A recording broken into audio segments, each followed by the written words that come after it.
Hello everyone, welcome back to my channel Tanzima's kitchen. আবারও চলে এলাম নতুন আরেকটি রেসিপি নিয়ে। আমার আজকের রেসিপি টমেটোর টক বা খাট্টা।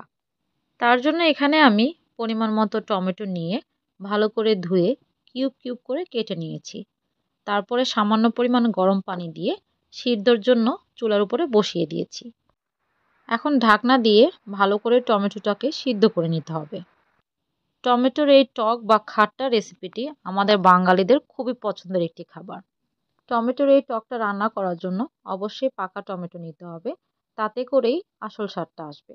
বিশেষ করে সামার বা গ্রীষ্মকালে এই টকটি খেতে খুবই ভালো লাগে। দেখতে পাচ্ছেন টমেটোটা ভালো করে সিদ্ধ হয়ে গেছে। এখন আমি ভালো করে ডাল ঘুটনি দিয়ে টমেটোটাকে ম্যাশ করে নিব। আপনারা চাইলে ব্লেন্ডারে ব্লেন্ডও করে নিতে পারেন। ভালোভাবে ম্যাশ করে নিব। ভালোভাবে টমেটোটা ম্যাশ করে আমি নিয়েছি। এরপরে দিয়ে দিয়েছি সামান্য পরিমাণে হলুদ। এখন ভালো করে মিশিয়ে আমি দিয়ে দিব পরিমাণ মতো গরম পানি। পরিমাণ মতো গরম পানি দিয়ে দিয়েছি। এখন আমি এতে দিয়ে দিব পরিমাণ মতো পেঁয়াজ কুচি ও কাঁচামরিচ কুচি।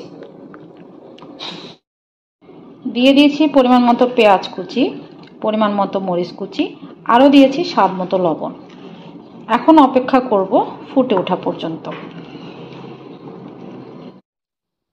টমেটোর টকটা ভালো করে ফুটতে শুরু করেছে। এখন আমি চুলার আঁচটা অফ করে দিব। অন্যদিকে আমি বাগার দেওয়ার জন্য দিয়ে দিব পরিমাণ মতো সয়াবিন তেল ফ্রাই প্যানে। তারপরে দিয়ে দিব পরিমাণ মতো রসুন কুচি। বাগারটা দিয়ে দিলেই হয়ে গেল আমার মজাদার টমেটোর টক বা খাট্টা। খুব সহজেই এই রেসিপিটি তৈরি করে ফেলা যায়, কিন্তু খেতে অসম্ভব মজা লাগে। গরম গরম ভাতের সাথে যদি হয় এমন টমেটোর টক, আর কি লাগে বলুন। আমার রেসিপিটি ফলো করে অবশ্যই রান্না করে দেখবেন। আশা করছি সবার কাছে খুবই ভালো লাগবে। আমার আজকের রেসিপিটি ভালো লেগে থাকলে please subscribe my channel, like, comment and share. আজকে এ পর্যন্তই। আবারও দেখা হবে অন্য কোনো রেসিপি নিয়ে।